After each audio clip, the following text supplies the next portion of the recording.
68 अक्षर ये ना जानो, 68 तीर्थ सार, 8 संपदा थी परमाणु, 68 दातार, समरो मंत्र बनो नवकार, ये छे 14 पुरवनो सार, समरो मंत्र बनो नवकार, ये छे 14 पुरवनो सार।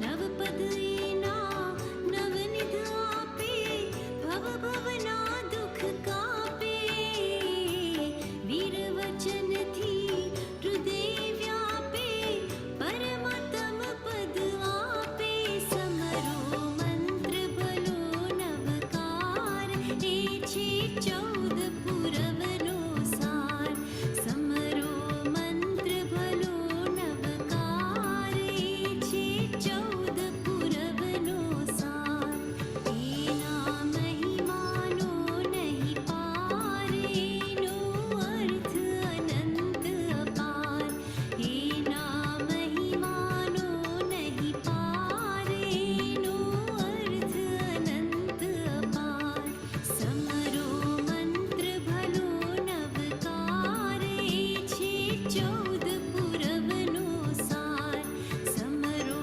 मंत्र भलो नवकार, ये छे 14 पुरवनो सार। Pranam, Jai Janendra. Welcome to this class. Let's start with the prayers and then we'll carry on.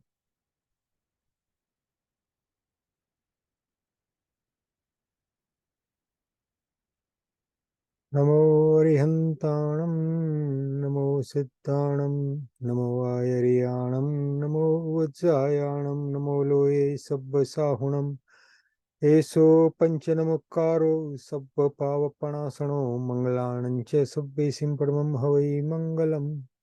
Namo Arihantanam, Namo Siddhanam, Namo Ayariyanam, Namo Vajjayanam, Namo Loye Sabbasahunam, Eso Panchanamukaro, Sabba Pavapanasano, Mangalanancha Sabbe Simpadamam Havai Mangalam. Namo Arihantanam, Namo Siddhanam, Namo Ayariyanam, Namo Vajjayanam, Namo Loye Sabbasahunam, Eso Panchanamukaro, Sabba Pavapanasano, Mangalanancha Sabbe Simpadamam Havai Mangalam. Veera Sarusura Surendra Mahito, Veeramuda Sanskrita, Veerena Bhiyata Swakarmani Chayo Veeraya Nityam Namah.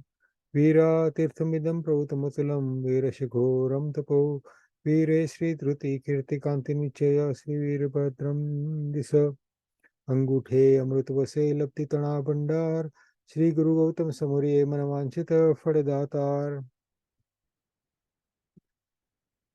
As Sandipai has reminded us in the message that he has sent, it's about a year since we started these classes, and we have come a long way, and I thank you all for being so regular in attending most of these classes and catching up on the YouTube subsequently. I don't have many slides today, but what we are going to talk about is something that I'd like you to try and listen to carefully and reflect on what we are going to discuss. As part of our topic of the Kalpa Sutra, we are entering the most important topic here. From today onwards, we'll be discussing in detail though not in very great detail, the lives of Bhagwan Mahavir before he became Bhagwan Mahavir. Let me just share my slides first and set the scene, and then we will carry on.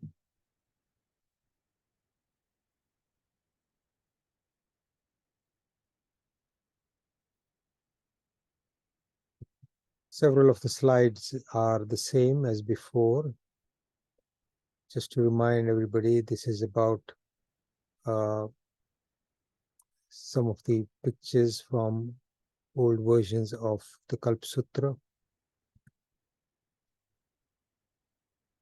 Entries from the Wikipedia.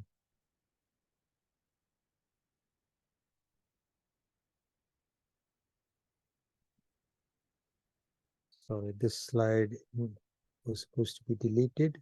Don't worry. Now, previously we discussed the story of May Kumar and the 10 extremely rare events in this Ausarpani. And we came to this point where, on realizing that Bhagwan Mahavir's soul, Tirthankar Paramatma's soul, has been conceived in the womb of a Brahmin woman, Devananda Mata. So Dharmendra, the Indra, reflects on this rare event, and going on from there, the Kalpa Sutra then describes or starts the narration on the lives of Bhagwan Mahavir before he became Bhagwan Mahavir. The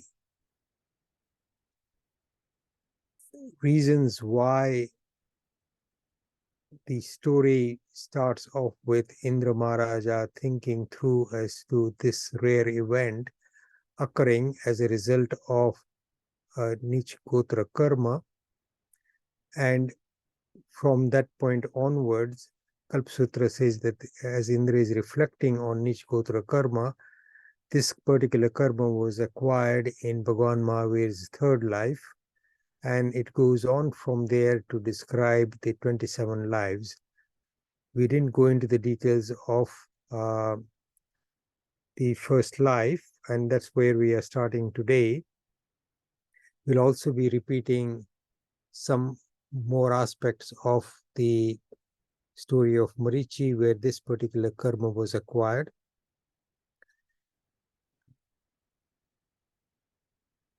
So we talked about these rare events.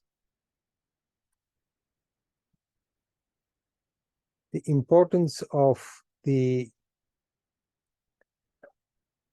story today is something that I'd like to explore in a bit more detail today. It's not new to many of you. You heard a lot of what I'm going to talk about repeated in previous classes, but it is a topic that needs repeating and something that we discuss repeatedly in different classes, and you will find that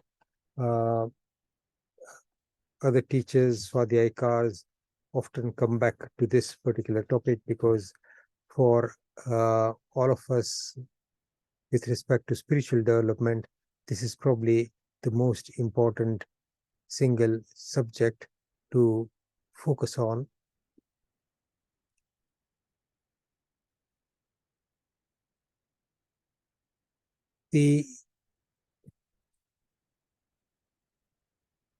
I think let's come to this particular slide after I have narrated the story of Naysar.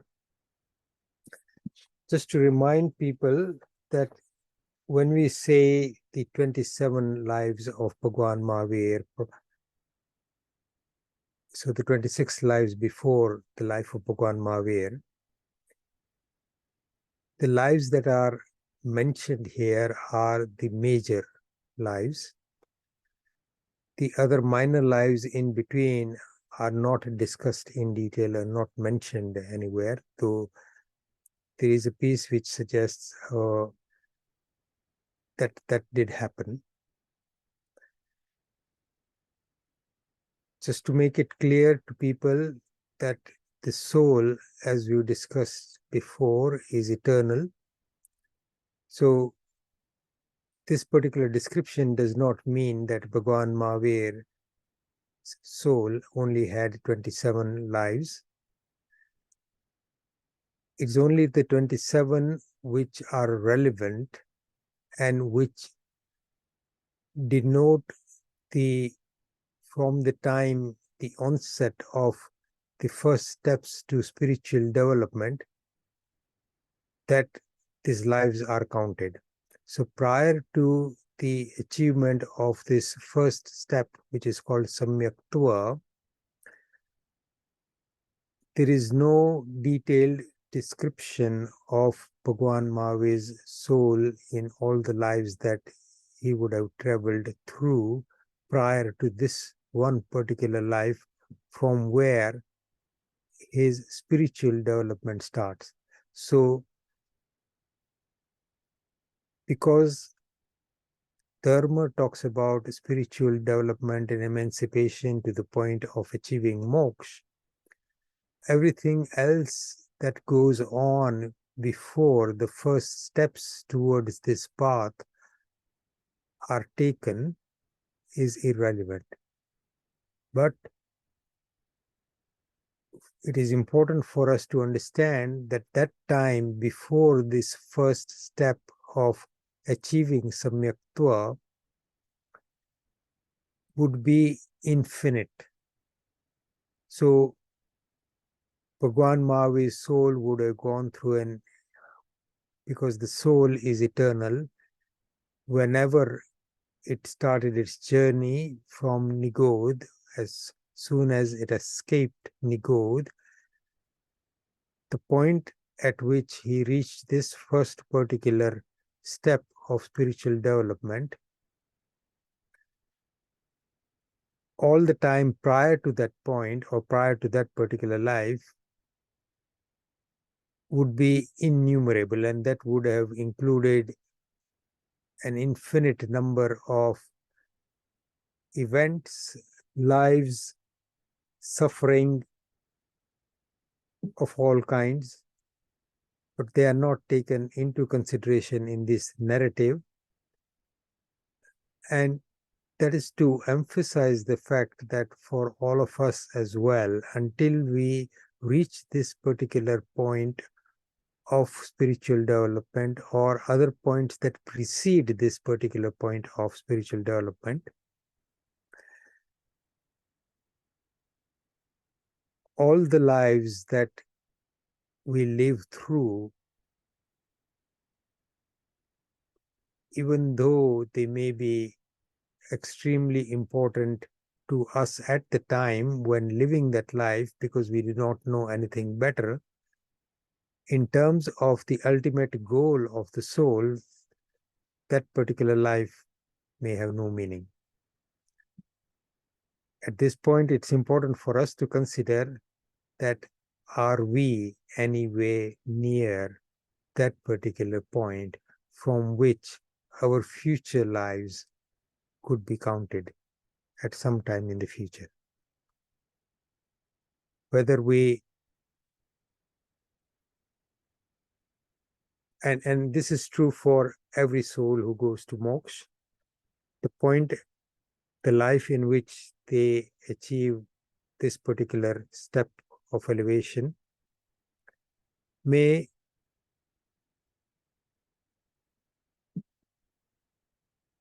be many lives before the final life when moksha is achieved, or it may be only a few lives before moksha is achieved. So I mentioned this before. In the case of Bhagwan Mahavir, 27 lives are described. In the case of Bhagwan Parshnath, Bhagwan Adinath, Bhagwan Rushabdev, Bhagwan Santinath, a few less lives are described. But for the majority of the Tirthankars, from the time that they achieved Samyaktva, the number of lives when they become a Tirthankar was only about 3. So they achieve Samyaktva in one life, the next life is spent in Devlok, and the third life is that of a Tirthankar. So a lot of our Tirthankar Paramatmas have only got a narrative history of just one particular life when Samyaktva was achieved, and then their spiritual development progressed so fast without any hitches, without any downfalls. And from the point of starting that first step, their elevation towards moksha was extremely rapid.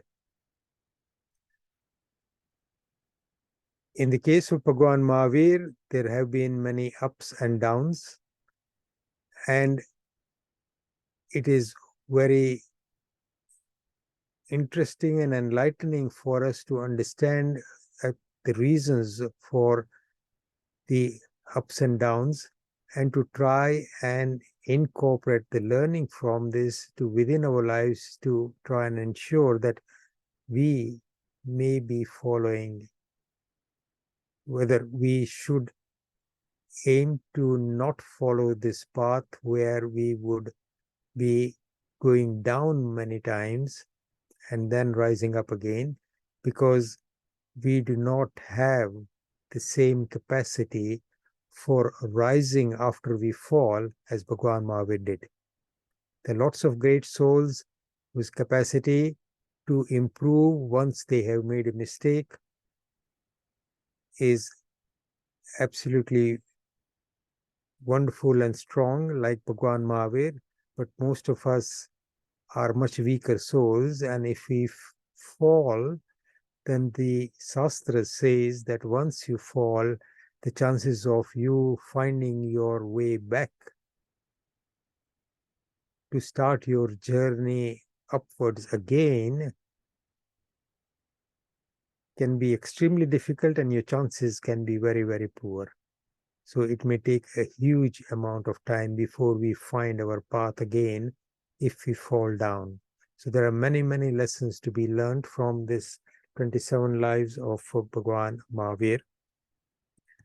Now, the Kalpa Sutra itself has a brief description of this particular life, and I'm going to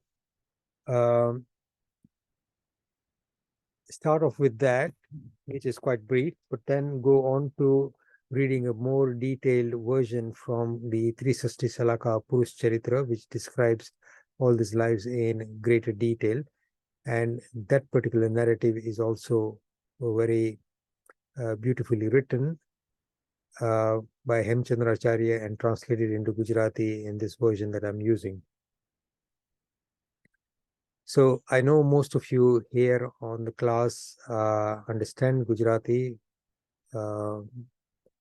Maybe you all have a bit of fear that you are not fluent enough, but I'm going to read this in Gujarati, hopefully, so to give you the flavor of what the narrative says. A Nich Gotranu Karma Bhagwane, this is reading from the Kalpa Sutra Subodhika.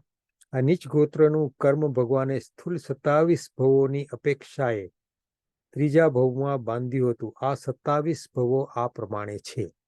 That is how the narrative starts. પહેલા ભવમાં પ્રભુ મહાવીરનો જીવ પશ્ચિમ મહાવિદેહમાં નૈસાર નામે ગ્રામપતિ હતો. એક વખત તે લાકડા લેવા માટે વનમાં ગયો. ત્યાં બપોરના ભોજન સમયે પોતાના સાથીદારોથી વિખૂટા પડી ગયેલા સાધુઓને જોઈને તે વિચારવા लाग्यो કે અહો હું ભાગ્યશાળી છું કે મને આ વખતે અતિથિનો સમાગમ થયો. પછી પરમ આનંદથી તેણે સાધુઓને ખાનપાન વહોરાવ્યા. ભોજન કરી રહ્યા પછી સાધુઓને નમન કરીને બોલ્યો કે હે મહાભાગ્યશાળીઓ, ચાલો હું આપને માર્ગ બતાવું. પછી રસ્તામાં જતા જતા નૈસારને યોગ્ય આત્મા જાણી સાધુઓએ ધર્મનો ઉપદેશ આપ્યો અને તેને સમકિતની પ્રાપ્તિ થઈ. સાધુઓને નમન કરી નૈસાર પોતાના ગામમાં આવ્યો. આયુષ્ય પૂર્ણ થતા અંત સમયે નમસ્કાર મહામંત્રનું સ્મરણ કરતા તે મૃત્યુ પામ્યો. મૃત્યુ પામીને બીજા ભવે તે સૌ ધર્મ દેવલોકમાં એક પલ્યોપમના આયુષ્યવાળો દેવ થયો. So this whole life is described in about 11 lines. But it includes very many important details. And to expand on this, I'm going to now refer to the version in the Trisashti Shalaka Purush Charitra. Are there any questions at this stage?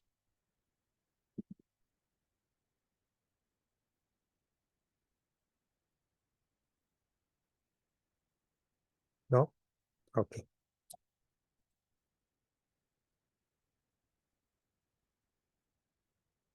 So where did this particular event occur? So geographically, this is described as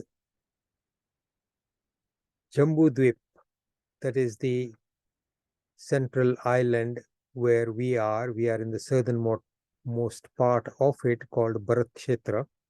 So in this Jambudvip, Paschim Videha Kshetra, on the middle huge continent called Mahavir Kshetra, on the western side of it, there is one particular area called Mahavapra Vijay. Now, each Mahavir Kshetra has got 32 Vijays each. And each Vijay is like a separate world. And in each Vijay, a Tirthankar Paramatma can be born. And at the time of Bhagwan Ajitnath, which I've mentioned before, there was one Tirthankar, and in each of the 32 Vijays of this Mahavir Kshetra, but also of the other 4 Mahavir Kshetras, and a Tirthankar each in all the 5 Bharat Kshetras and all the 5 Airavat Kshetras. So at that time, in total, there were 170 Tirthankar Paramatmas who were alive in the universe at the time. So in this Mahavapra Vijay, there is a city called Jayanti, and this city is ruled by a very strong and noble king called Satrumardhan. And in this particular land, in this particular country or city country, as the Rajyas were called, there is a particular area is described here as a gam. I would understand this as being quite a large area, called Purva Prithvi Pratishthan. And in this particular Prithvi Pratishthan gam, there was a Gram Chintak. That is the word that is used. Gram Chintak meaning the leader of that particular village, or somebody who had the responsibility of looking after that area. I would understand this as some kind of a delegated governance structure. And this particular leader was called Naysar. And the word that is described is Naysar name ek Swami Bhakt Gram Chintak, એટલે ગામેતી હતો. Swami Bhakt, એટલે he was loyal to the king. He was not particularly religious. So the term that is used here is a sadhu janana sambandh vinano hato. But even though he was not religious, he was quite virtuous. So the way this is described here is Tathapi apkrutyati paramukh, meaning he avoided doing bad things. So he was a very moral person. બીજાના દોષને જોવામાં વિમુખ. So he had the ability to not concentrate on the faults of others. So he was a generous person who looked at the good in other people. બીજાના દોષોને જોવામાં વિમુખ અને ગુણ ગ્રહણમાં તત્પર હતો.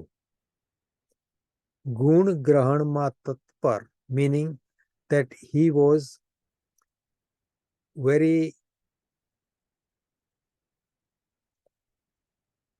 he spent a lot of effort in seeking virtues in others and to follow whatever was good that was he found in other people and in what happened around him. So whatever was good, he adopted that. He did not focus on the faults of others, but he looked at the good in others. Now, what this tells us is that the essential qualities of somebody who is ready to start his spiritual progress is that apkrutyati paramukh, somebody who is moral, who has a basic sense of morality and values what is right and avoids doing whatever is wrong. Even though you may not have a deep understanding of what is right and wrong, you have a sense of morality which protects you or prevents you from doing something very wrong. He was reluctant to focus on others' faults, and he was very happy to look at the good in others. Once, following the king's orders, he goes into the forest because the king has ordered him to get a great number of logs from the forest. And in some texts, he's described as somebody who was an expert at that, of felling trees and collecting and getting wood for probably big projects. રાજાની આજ્ઞાથી તે મોટા કાષ્ટો લેવા માટે પાથેઈ. So he takes a lot of food and he goes into the forest with a lot of other men and vehicles or gada, bullock carts or whatever carts they were using. So he takes vehicles to bring the wood back to deliver to the king. ગાડા સાથે એક મહા અટવીમાં ગયો. So he goes into the very deep forest and they start very early in the morning, and by midday they have worked very hard and fell many trees and collected a lot of wood.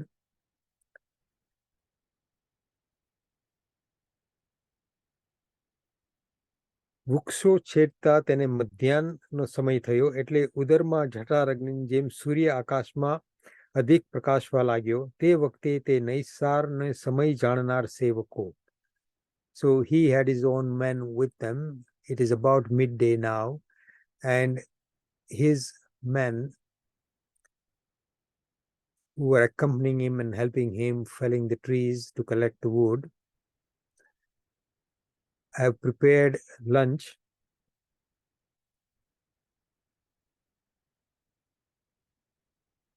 And they have all started eating.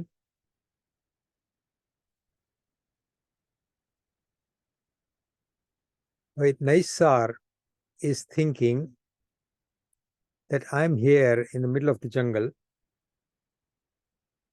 It would be nice if I had some guest who I can feed with the food that I have and then feed myself. So the words that are used are પોતે ક્ષુધા તૃષાથી આતુર હતો છતાં. So he was hungry, he was thirsty, but before he starts eating and drinking, he's thinking that it would be nice to share my food with somebody. If I can feed somebody as a guest with me, his men have already started eating, but he's waiting, and he thinks that it would be nice if somebody came here and I could feed them and then eat my food.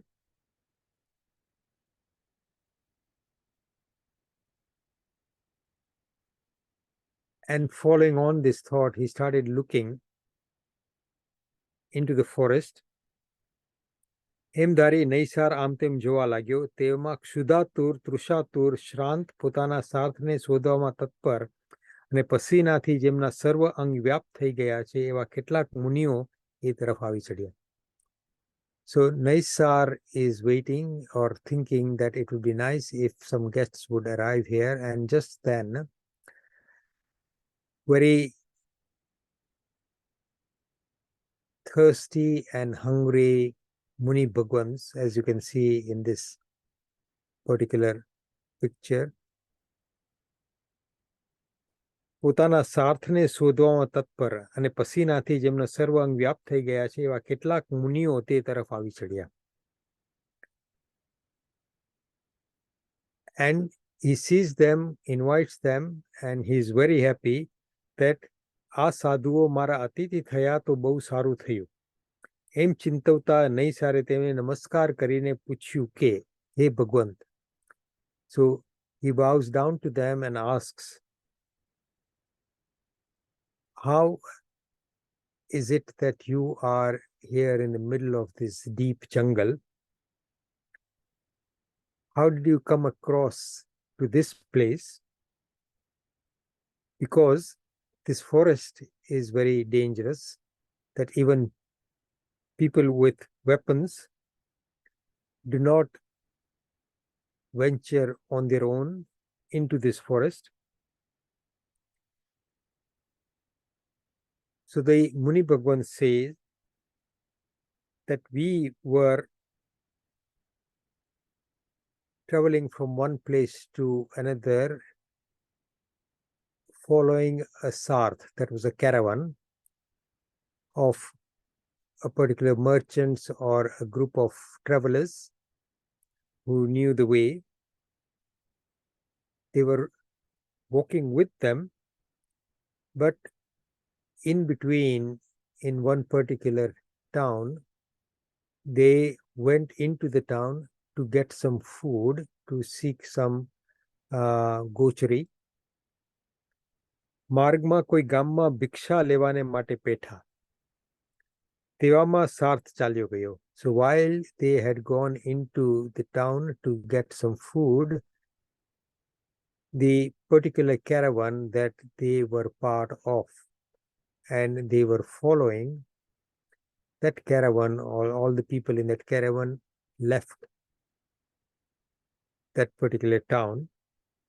સાથની સાથે ચાલ્યા હતા, પણ માર્ગમાં કોઈ ગામમાં ಭಿક્ષા લેવાને પેઠા, તેવામાં સાર્થ ચાલ્યો ગયો. અમને ಭಿક્ષા કાંઈ મળી નહીં. So they did not get any food from that particular town.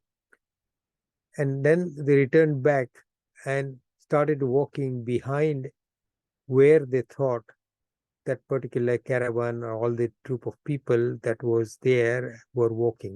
So they couldn't actually see them. They had left, but they assumed that they were following a certain path, and they started following that particular path. એ સાર્થની પછવાડે પછવાડે ચાલ્યા, પણ તે સાર્થ તો મળ્યો નહીં અને આ આઠવીમાં આવી ચડ્યા. So basically they lost their way and entered this particular forest, and very fortunately for them and for Naysar, they found Naysar here. અમે સાર્થની પછવાડે પછવાડે ચાલ્યા, પણ તે સાર્થ તો મળ્યો નહીં અને આઠવીમાં આવી ચડ્યા. Naysar બોલ્યો. So Naysar is shocked by this and he is very pained, and he says, "Aho, a sarth kevo nirdai." That was very irresponsible of this particular group of people this particular group of travelers and their leader. કેવા પાપથી પણ અભીરુ, કેવા વિશ્વાસઘાતી. So they knew that you were with them and they left without waiting for you, not worrying that you might actually get lost. અને તેની આશાએ સાધુઓ સાથે ચાલેલા તેમને લીધા વગર તે પોતાના સ્વાર્થવા નિષ્ઠુ બનીને ચાલ્યા ગયા. That was very selfish of them that they just left without waiting for you. But it is good that that you are here. આ વનમાં મારા પુણ્યથી તમે અતિથિ રૂપે પધાર્યા તે બહુ ઠીક થયું. આ પ્રમાણે કહીને નૈસાર એ મહામુનિઓને જ્યાં પોતાનું ભોજન સ્થાન હતું ત્યાં લઈ ગયો. So he took them to the place where he was going to sit down to eat, and whatever was prepared for him, પોતાને માટે તૈયાર કરી લાવેલા અન્નપાનથી તેણે તે મુનિઓને પ્રતિલાભિત કર્યા. So he shared his food with them, અને મુનિઓ ત્યાંથી બીજે જઈને વિધિ વડે તેનો આહાર કર્યો. So they took the food. As you can see, Naysar is serving the one particular muni, and there is another one standing at the back there, and he is giving them some of his food, and then they leave to go to a slightly different place a bit further away from there and have their meal. બીજે જઈને વિધિ વડે તેનો આહાર કર્યો. So they have a particular ritual that they follow before they have a meal. So vidhi vade, so they have to follow certain rules about eating. So the Muni Bhagwans, they sit at a separate place and finish their meal. ભોજન કરીને નૈસાર મુનિઓને પાસે આવ્યો. So Naysar finishes his meal and then goes to the Muni Bhagwans and again bows down to them. પ્રણામ કરી કહ્યું કે હે ભગવાન, ચાલો હું તમને નગરનો માર્ગ બતાવું. Come, let me show you the way out of this forest and put you on track to get to the next town so that you don't get lost again. પછી તેઓ તેની સાથે ચાલ્યા. So the Muni Bhagwans walk with him અને નગરીને માર્ગે આવ્યા. So he gets them to the point and says, now the road is straight. From here you will reach the next town, so you won't get lost. So the Muni Bhagwans wait and they say to him, they sit down under a tree. એક વૃક્ષની નીચે બેસીને તેઓએ નૈસારને ધર્મ સંભળાવ્યો. So the second part of this picture shows Naysar sitting in front of the Muni Bhagwans who are explaining dharma to him. એ સાંભળીને નૈસારનો આત્મા પોતાને ધન્ય માનતા નૈસાર તે જ વખતે સમકિત પ્રાપ્ત કર્યું. So he achieves at this particular moment this particular massive step of spiritual development called samyaktva. સમકિત પ્રાપ્ત કર્યું. પછી તેમને વાંધીને તે પાછો વળ્યો, and then he bows down to them again and goes back to his work. અને બધા કાસ્ટો, so he collects all the wood that he had felled, and રાજાને મોકલાવીને he sends them back to the king, and he gets back to his particular village. પોતાના ગામમાં આવ્યો. Then another adjective that's used here, પછી મોટા મનવાળો નૈસાર સદા ધર્મનો અભ્યાસ કરતો, સાત તત્વને ચિંતવતો અને સમકિતને પાડતો કાર નિર્ગમન કરવા लाग्यो. તે પ્રમાણે આરાધના કરતો નૈસાર અંત સમયે પંચ નમસ્કાર મંત્રનું સ્મરણ કરી મૃત્યુ પામી સૌ ધર્મ દેવલોકમાં પલ્યોપમના આયુષ્યવાળો દેવતા થયો.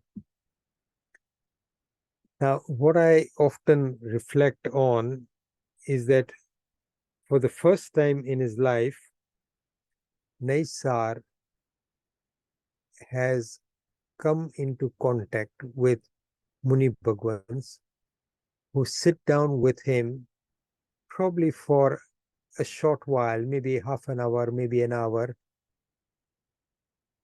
explain and give him instruction in religion. What is the basis of our existence? What is the truth behind who we are? They explain to him the true nature of the soul and our association with a body and the reasons behind that, and probably explain to him the pathway to getting out of this cycle of birth and death and achieving a state of permanent total happiness called moksha.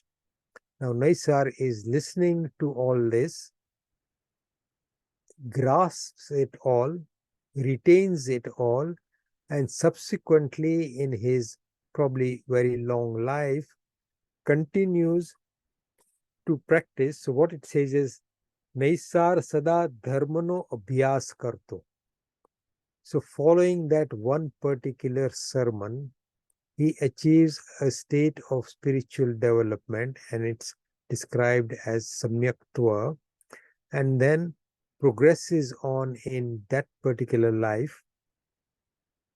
Dharmano abhyas karto sat tattvane chintavto. So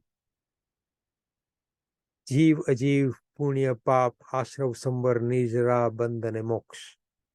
Those 9 tattvas, in some texts they describe 7, it incorporates the 9. Sat tattvane chintavto ane samkitne parto. So he retains that samyaktva car निर्गमन करवा लाग्यो. So he spends his life and he carries on practicing what has been taught to him. Now, what is wonderful to me is that somebody could understand this following just one particular contact with great Muni Bhagwans and then retain that for the rest of their lives. He may have met other Muni Bhagwans subsequently, but prior to that, a particular term that is used right at the beginning of this narration is that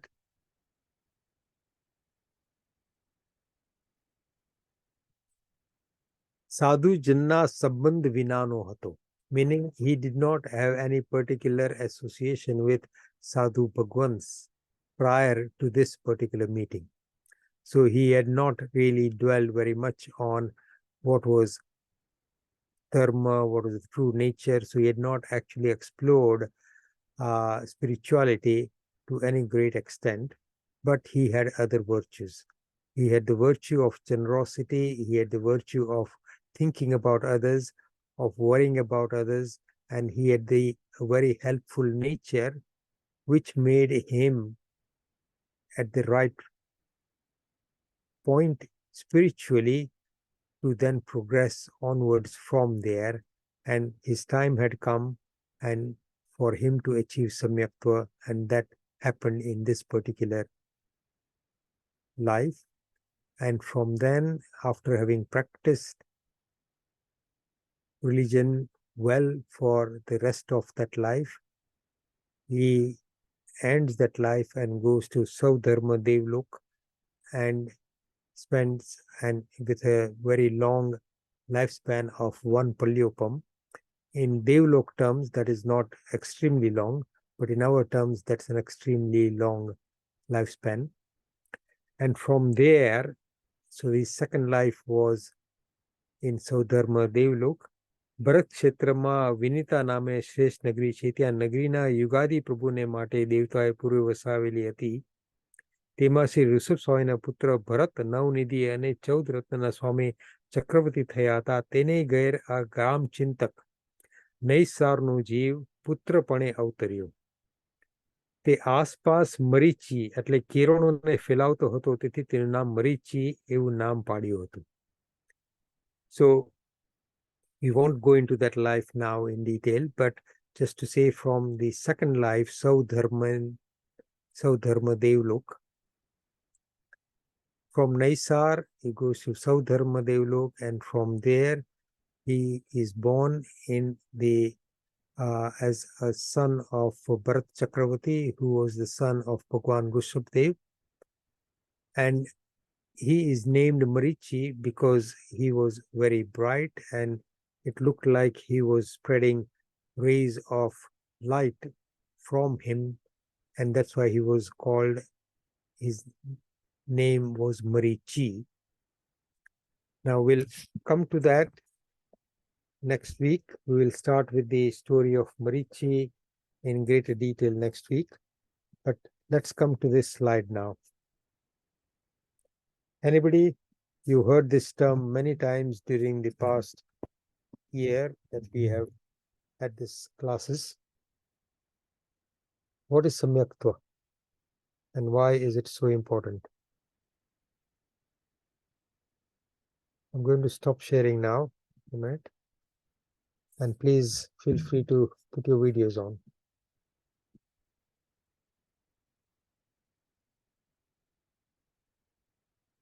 You heard me use this term many times before.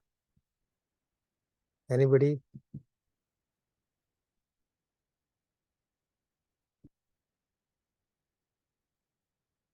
Just tell me what you understand by this term.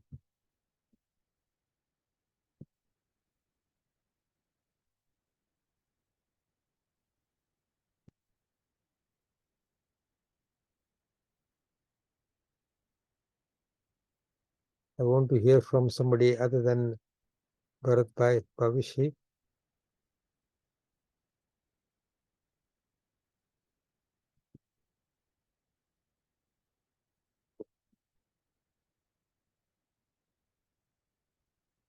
No? Okay. Let me pick on somebody.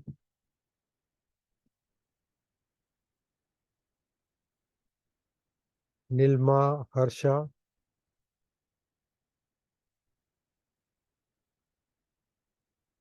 Sandeep. Contentment, and also the understanding that I am a soul and not the body. Probably not, but that's what I think it is.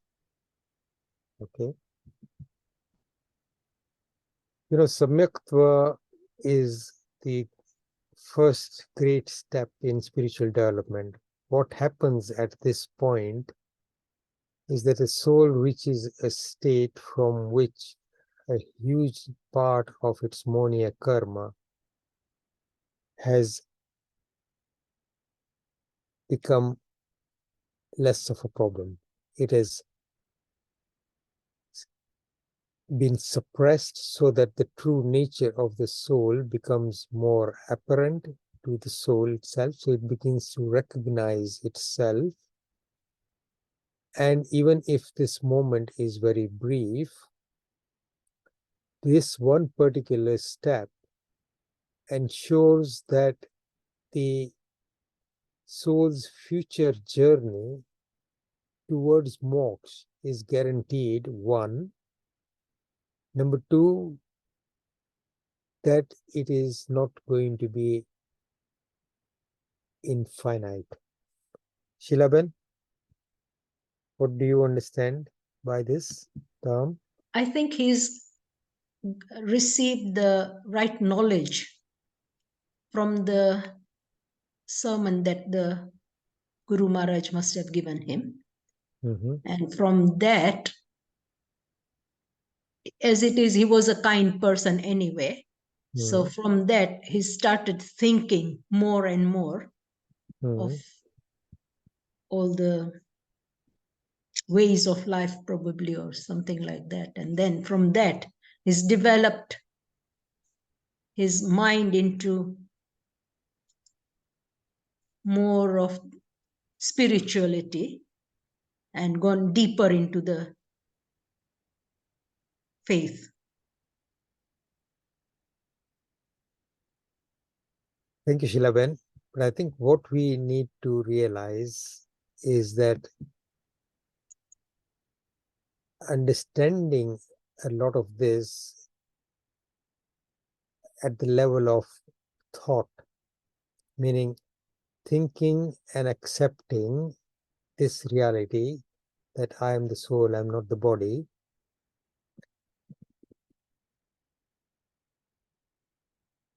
does not necessarily denote spiritual development, because the changes that need to occur at the level of the soul, at the level of the spirit, which is deeper than the mind and the thoughts that go through our mind.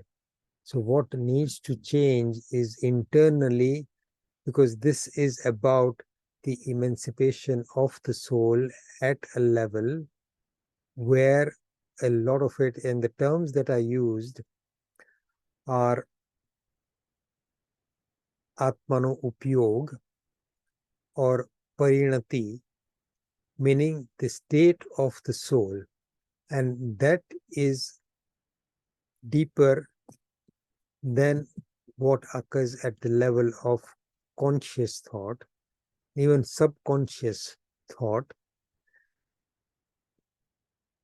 And it is that particular change within the soul that is described as samyaktva. And that is where the power of monia karma is significantly reduced. And once the soul has jumped through this particular knot, the term that is used is granthi. Granthi means a very tight knot, and the soul breaks through that knot or granthi, the granthi of rag and dvesh. So it breaks through this granthi of attachment and hatred to go get to the other side and then find itself in a free space from where future progress is possible. Now, that particular position of Granthi Bhed requires a huge amount of effort, which the soul actually has to make. So it is Atma Granthi Bhed Kare Tyare Ene Samyaktwani Prapti Thai. એટલે રાગ અને દ્વેષની ગ્રંથિને ભેદે. It's important to understand that happens at the level of the soul. It's a spiritual exercise where the strength of all the rag and dvesh that the soul has nurtured for infinite lives in the past is now weakened and broken. Now, our Shastras also say that we actually come to this point where our rag and dvesh become weaker and we begin to get a glimpse of our true nature and the right God, the right Guru, the right Dharma. And that particular position is called Granthi Desh, meaning that we are near that particular knot, but we do not actually make the effort to break through that knot. So we come near that Granthi many times, or we would have many times in the past, but we have not ever exercised that particular very courageous and very strong push to break through that rag and dvesh to actually then get onto the other side. So we may have come to Granthi Desh, but we have never done Granthi Bhed if we have not achieved Samyaktva. Out of all of us here, nobody knows who, if anybody has ever achieved this particular position, or whether we have ever touched Samyaktva. It is quite possible that there may be people. It is also possible that nobody here has ever achieved that, and we are still struggling to get to that point. So the whole point, the only person who would know is a Keval Gnani. The whole point about Samyaktva and the human life is this is only in this life that we can actually, in this particular life, we have the facility to understand, the facility to actually seek knowledge, we have our Guru Bhagwans, and we have Dharma, and we are making an effort to study that. The point is that we need to then apply what we are learning to try and purify our soul to the point where our raga and dvesh become weaker and weaker, and hopefully we, if not in this life, in a future life, we get back to that position and then progress onwards from there. Faster. That is what Samyaktva, the terms that I used are, and in the development of the soul prior to achieving Samyaktva, so there are 8 levels, and they are described as Yogni Art Drasti. So the 8 levels of Yoga. And these are similar to a lot of the spiritual development. They are similar to the 8 levels that Patanjali Yoga Sutra describes as well. And where the Jain terminology and the Patanjali terminology actually merge, what the words are, that are described in some great books as well. Nilma? I'm sorry, Jainisbhai, I've got a question. So what you described, so does that mean our Sadhu and Sadhviji Maharaj are almost on that path? Because obviously they've given up the worldly life, rag, dvesh, etc., etc. So are they closer to Samyaktva than any people living in the world, or as in not taking Diksha? Outwardly, yes. So outwardly, Sadhu Bhagwans, Sadhuji Bhagwans,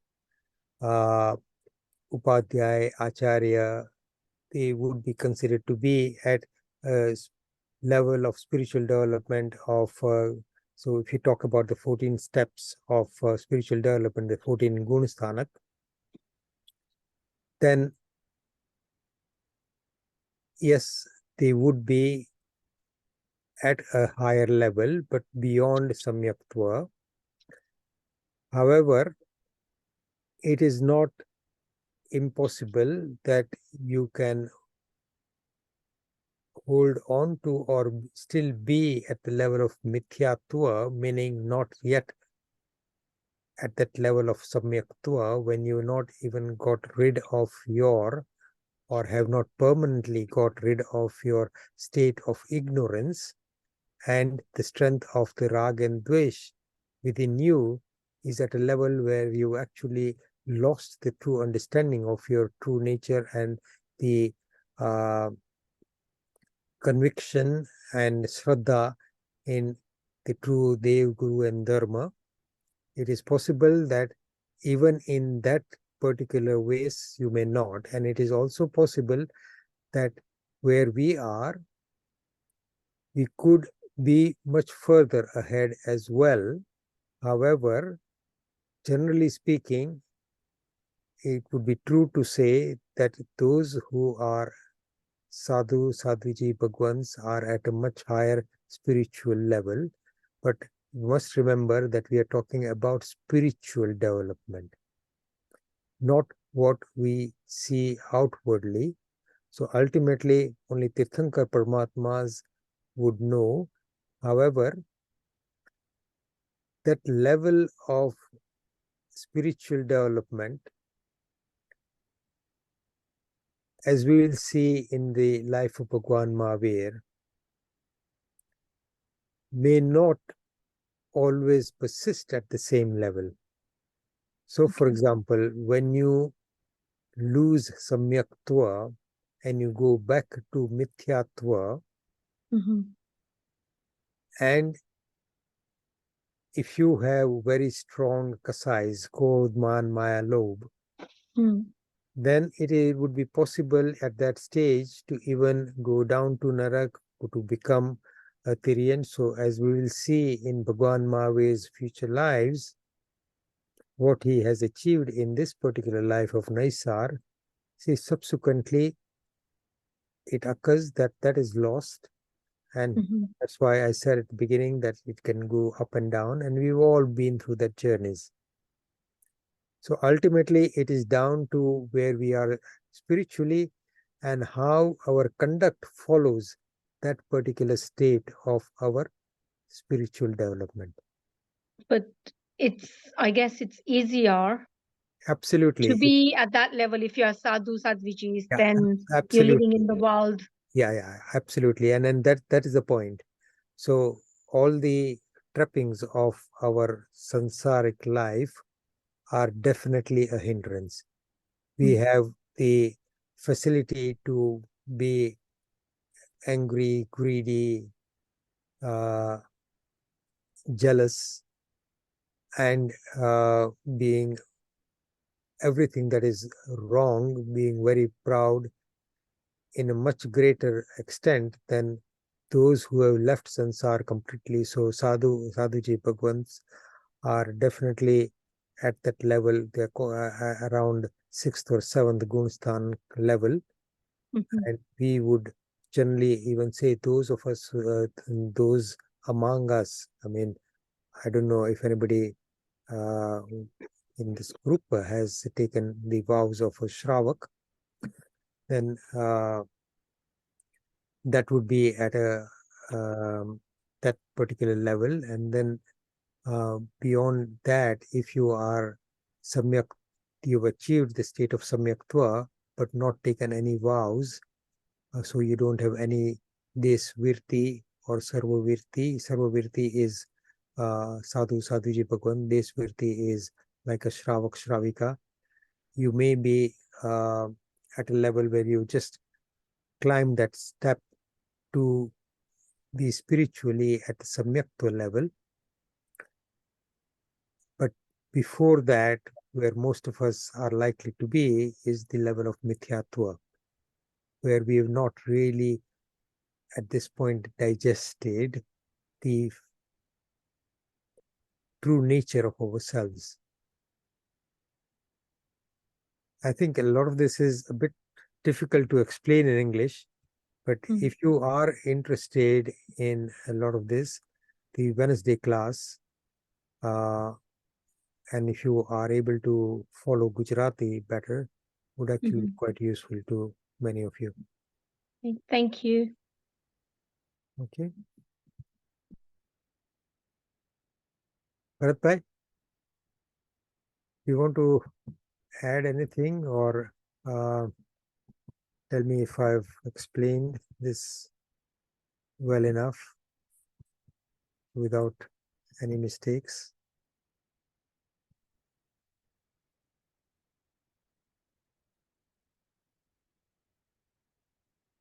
Bharat Bhai?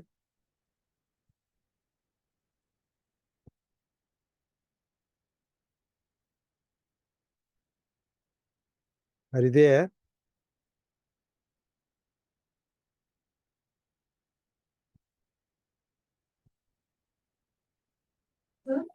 Yes. Okay. Bye. Bharat Bhai? Sorry. Sorry, Ajitbhai. Sorry, બે માટે ઊભો થયો હતો. હા, Was there a question? સવાલ એ હતો કે મેં જે વાત કરી એમાં કઈ તમારે એડ કરવું છે, સમજાવ્યું છે એમાં કઈ anything more that would be useful for the class, or if સમ્યક્ બરાબર કે સમ્યક્ બરાબર, yeah. Okay. No, I think you've covered most of it, but the important part of, why we want to achieve samyaktva is, the main essence is that is the beginning of the spiritual journey. Until then, we've all been living in mithyatva. Yeah. And that has been going for an infinite time, from times immemorial, and that is જે કહે છે કે આપણી જે ધર્મની શરૂઆત જે બહિર્મુખ મિથ્યાત્વ છૂટે ત્યારે સમ્યક્તની પ્રાપ્તિ થાય. અને when we do achieve a samyakta, then everything changes. I mean, it changes beyond comprehension, really, because you experience something that you have never experienced before. You experience your soul in real terms, and that is the beginning of the journey towards moksha. And that is the first step towards being on the moksha mark. Yes, great. Thank you very much. Apart from that, you've covered everything in good detail. Thank you very much, Bharat Bhai. So, Sorry. the great terms that Bharat Bhai has used is Bahirmukh, Antarmukh, and you experience your own soul. Meaning, so that particular spiritual position, you are now more focused, or you have an understanding and an acceptance of who you really are, and your previous focus on everything that was outside of you, meaning Bahirmukta, meaning my possessions, my things, my body. So you become more aware of who you truly are and begin to see your body as separate, your things as separate, your relationships as separate. So you are separating yourself and looking at yourself as apart from those things. So until then, our attachment to everything that is outside ties us to what is not ours. And because we are constantly identifying ourselves as the body, we are constantly identifying ourselves as possessors of all the things and the trappings, and we are identifying ourselves as the personality that we have built. So I'm somebody's father, I'm somebody's husband, I'm somebody's son, and I've got attachments to all those people.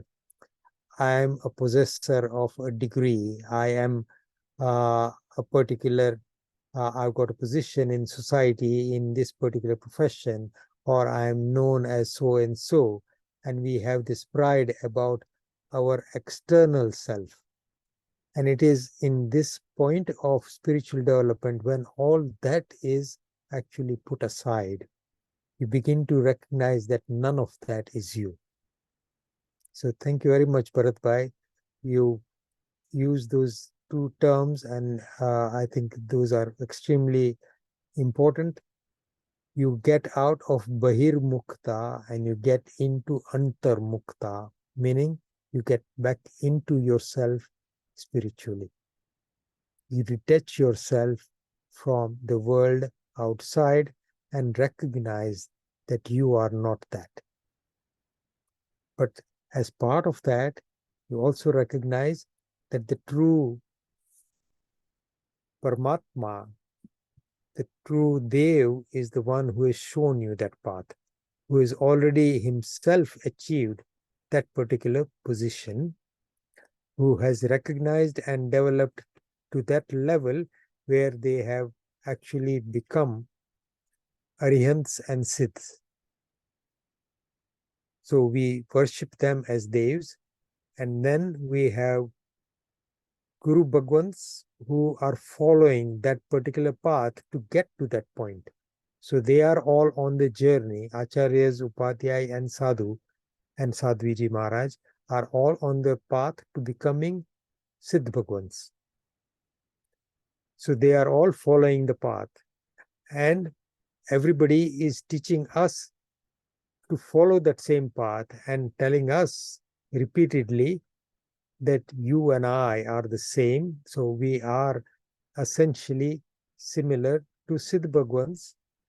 At the moment, we are covered by karmas and don't recognize that. So, but that is the position that we want to get to. And our Tirthankar Paramatmas, our Murtis of our Bhagwans, our Sadhu Bhagwans, our Acharya Bhagwans, Upadhyay Bhagwans, Sadhuji Bhagwans, they are all showing us that same path. And that is what we need to recognize. So that's the importance of this particular life of Bhagwan Mahavir's first life of Naysar, of him having achieved that particular position. What happens subsequently in his third life as Marichi, we'll discuss next week. Next week will be my last for about, and I'll be away for about 3 weeks. Ajitbhai will take a couple of classes, and I think in one session on Tuesday around Diwali time, on Diwali or New Year's Day, that will be cancelled. So we'll have 2 further lessons from Ajitbhai, and we'll resume this particular topic after next week in about 3 weeks after that. So probably the first week in December. If I've said anything that is against the teachings of Jain Dharma, if I've made any mistakes in explaining this to you, and if as a result of my narrative you have misunderstood something, I ask for your forgiveness. And Jinagna viruddh kai पण बोलायो केवळ विचारायो ते सवे हो मनोचन काय करे तस्मिच्छामि कुडम सर्वमंगलमांगल्यं सर्वकल्याणकारणं प्रदानं सर्वधर्माणां जैनं जयति शासनम्. Thank you all very much. Pranam Ajitbhai, thank you. Bharatbhai, thank you. Thank you, Ajitbhai. Thank you. Thank you, Ajitbhai. Thank you, Ajitbhai. Thank you all.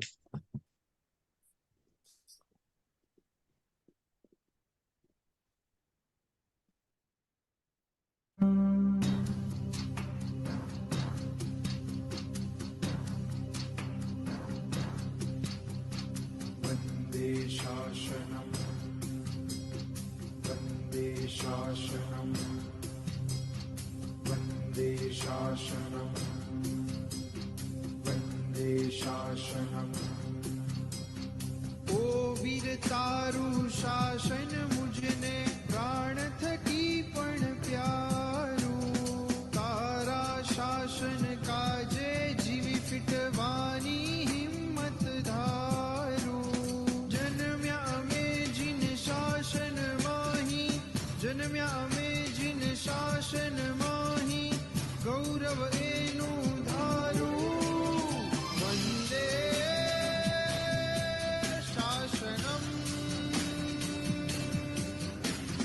वंदे शासनम वंदे शासनम वंदे शासनम वंदे शासनम वंदे शासनम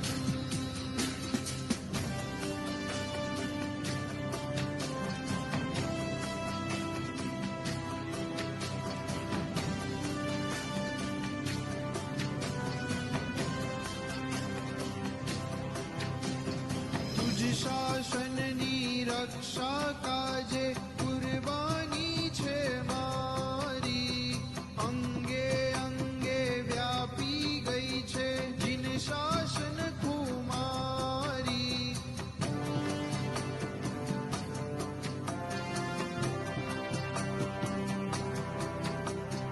तुझ शासननी रक्षा का